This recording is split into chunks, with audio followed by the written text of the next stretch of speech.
Hi guys, my name is Olga Noel and I make ball jointed dolls. Today I want to talk about how to make a BJD face and about me failing to make one for my boy doll. It's so hard to talk about failures when you cannot figure out how to get out of the situation, but we'll still try today. And I'll sort of walk you through my process of face making. If you're an impatient person, here's the time code. I explain my face making there, but I'll really be glad if you stay for the whole story. Here are two faces that are final and will be in porcelain someday. Or they won't be. Don't cry. No, everything's fine. And here are two that I don't know how to finish yet. When I was a younger version of myself with less skills, all I could think was learn how to make a face and you can make anything and anybody. It really reminds me of learning a Hebrew alphabet in 2011. My then crush and now longtime partner taught me, and I phoned my mother and said that I can now write everything using Hebrew letters. And as soon as the sentence left my mouth, I understood that I learned zero Hebrew, and it's just such a stupid thing to say. I'm not stupid, but at the time I was like, really? What's going on with me? Now I understand that this learn how to make a face phrase is equally as questionable. A doll is not a face, and a face is not even a face. It's rather an idea. It's this elusive scent of a story behind it that you are either able to deliver or not. And me, as you know, being unable to rely on training and advice, I had to figure it out all by myself. And I hope to give you some solid ground by making my mistakes and reporting on them. And also I'm going to teach you some face making things, I guess. So, how to make a face. It's not a step-by-step, but sort of. I learned faces with Loomis method. I use it both in sculpting and drawing. And if you're interested in an in-depth video, do let me know. But you can easily Google it as well. For this method, I need balls, polymer clay balls. They're just... Also, right now you see that it's sort of like filled.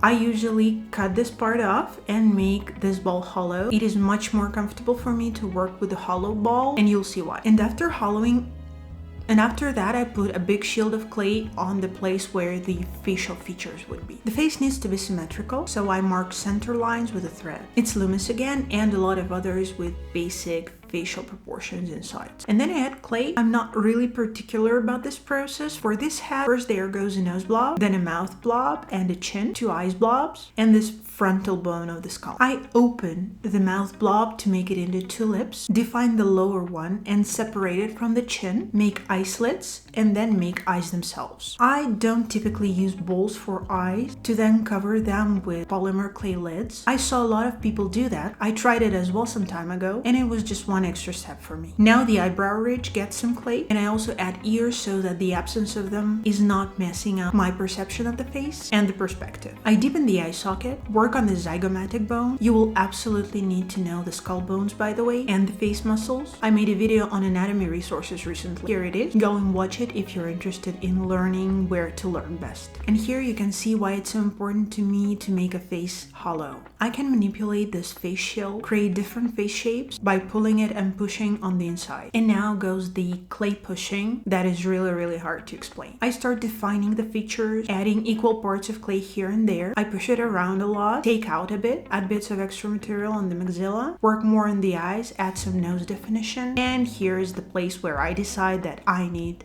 teeth for this face. Teeth are pretty cool for doll faces. I recently learned from a dentist that if you open your mouth slightly and your teeth are visible, that makes you more attractive, as it shows that you are on the younger side, your teeth are healthy, your lips are plump. And also I want to say that it's not a must. It involves a lot of perception, so if you don't have it, that's okay, don't stress about it. But as soon as I made the teeth decision, my whole process got really messed up. I over-defined everything. I made more girlish features than the boyish ones. I then tried to fix it, and then I realized that this face looks too much like other people's dolls. I struggled for some time, and then I just cut those features off and made a brand new face from scratch with the same problem. And here are all the face transformations, one after the other. Some of them I managed to catch on video, some of them are just pictures. I filmed a lot trying to capture the moment, this aha moment, and I still couldn't catch it, and I still couldn't find the particular moment where I could say that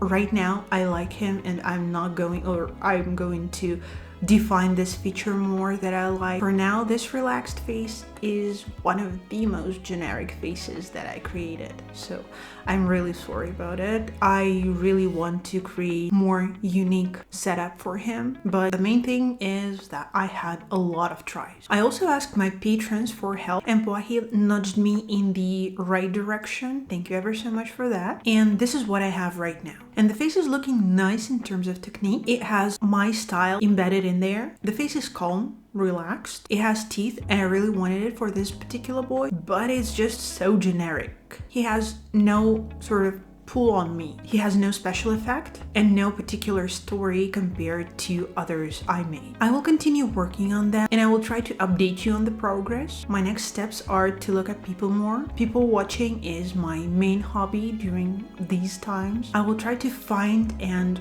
maybe write down the story behind this guy, and I will also try and draw him. That might help as well. I'm not sure, but I will definitely give it a go. So now my question is, what do you think? What do you think about this guy? And also, if you're an artist, how do you find this pull for your characters? I'm genuinely interested, and I'm so humbled right now by this situation. Also, I might be really tired right now, and this is the reason why I can find this exit that might be right in front of me. Nevertheless, I will keep you posted. My progress with this face will be first reported to my patrons. If you want to become a patron of mine and influence the boy's fate, come join and follow me across the social media. I will post about it more there as well. I also created a Pinterest account, so if you're interested in taking a look at the pictures or you like browsing through Pinterest, you might find me there as well now. So leave your answers in the comments, put some likes, and subscribe to the channel to follow my little journey. And it was very nice seeing you today. Thank you ever so much, guys. Bye!